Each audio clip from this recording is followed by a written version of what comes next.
बिस्मिल्लाहिर्रहमानिर्रहीम। अस्सलाम वालेकुम। कुकिंग विद मोनी के साथ मैं हूं मोनी अरशद।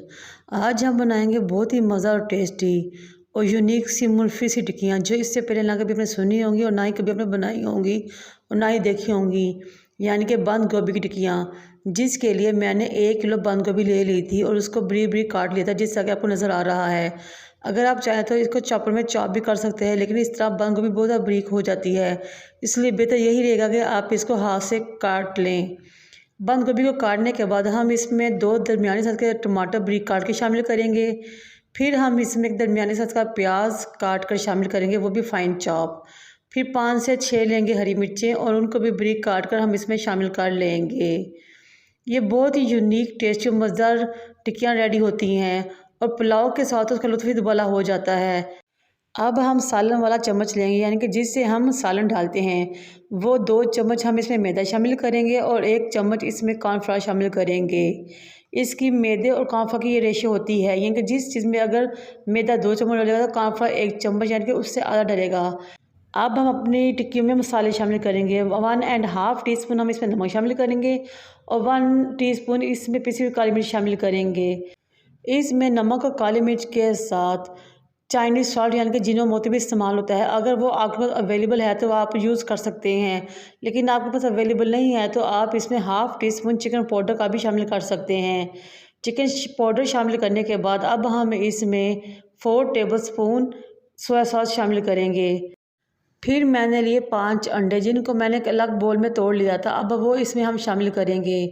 अब हमारे तमाम इंग्रेडिएंट्स हमारे गोभी में शामिल हो चुके हैं। अब हम 2 चम्मच लेंगे और उनकी मदद से तमाम इंग्रेडिएंट्स को गोभी में अच्छी तरह मिक्स कर देंगे। इस मौके पर अगर आपको मेरी वीडियो अच्छी लग रही हो तो आप सबसे रिक्वेस्ट है कि मेरे चैनल को लाइक करें, शेयर करें, सब्सक्राइब करें और बेल आइकन को टच करें, ताकि मेरी तमाम वीडियो आप तक पहुँच सके। ये इतनी ज़बरदस्त मुल्फी यूनिक रेसिपी है कि पुलाव के साथ तो ये बिल्कुल आज़मा मज़लूम है, और मैं तो अक्सर ही इसको पुलाव के साथ बनाती हूँ और इसके बगैर तो पुलाव बिल्कुल अधूरा रहता है। यानी कि बंद गोभी की ये मज़ेदार टिक्कियाँ पुलाव लाज़मा मज़लूम है। अब मैं आपको एक अहम टिप बताती हूँ। जब भी अपनी टिक्कियाँ बनानी हो तो उससे आधा घंटे पहले ही आप इसमें अंडे शामिल करें। अंडे शामिल करने से गोभी और तमाम मज़ा पानी छोड़ देगा, जिसकी वजह से तमाम मसाला बहुत ज़बरदस्त रच बस जाएगा और बहुत मुल्फी और यूनिक टेस्ट आएगा। अगर हम इसे बनाते हुए ही, यानी कि कुक करते हुए इसमें अंडे शामिल करेंगे तो टिक्कियाँ मज़ा नहीं बनेगी। अब एक तवा या फ्राई पैन को चूल्हे पर रखें, उसमें कुकिंग ऑयल डालें और गरम करें। फिर जिस तरह कि आपको नज़र आ रहा है, चम्मच में हमने थोड़ा सा बैटर लेना है और थोड़ा सा इसका लिक्विड लेना है, यानी कि दोनों चीज़ें लेनी है और इनको हमने तवे पे इस तरह डालते हुए फैला देना है, यानी कि लिक्विड और इसका गोभी का मेदा दोनों ही, और चम्मच की मदद से इसको ऊपर से बैलेंस कर देना है और इसको एक शेप दे देनी है।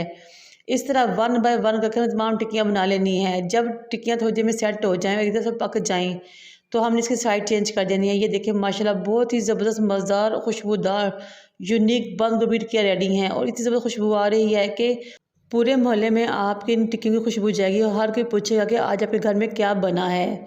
जब भी आप इन टिक्कियों को फ्राई करें तो इस बात का ख्याल रहे कि आप नीचे फ्लेम लो रखेंगे, ताकि ये हल्की आंच पे बहुत ज़बरदस्त चीज़ें पक जाएँ और इस तरह ये जलेंगी भी नहीं और बहुत मज़ेदार टेस्टी सी टिक्कियाँ रेडी होंगी। मुझे उम्मीद है कि आप इस रेसिपी को ज़रूर ट्राई करेंगे। ये बड़े तो बड़े, बच्चे भी बहुत शौक से खाते हैं। बच्चों के लंच बॉक्स के लिए तो बहुत ही ज़बरदस्त है।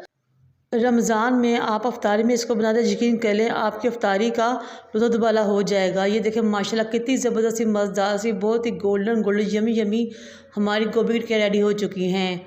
आप तो चाहे केचप के साथ खाएँ या फिर धनिया पुदीने की चटनी को दही में डालकर रायता तैयार करें उसके साथ खाएँ, हर तरह से मज़ा आएगा और एक बार बनाएंगे तो बार बार बनाएंगे। इंशाल्लाह आप इसकी रेसिपी को ट्राई कीजिएगा और मुझे अपने फीडबैक से आगाह कीजिएगा। मुझे और मेरे वालिदैन को दुआ में याद रखें। अल्लाह हाफ़िज़।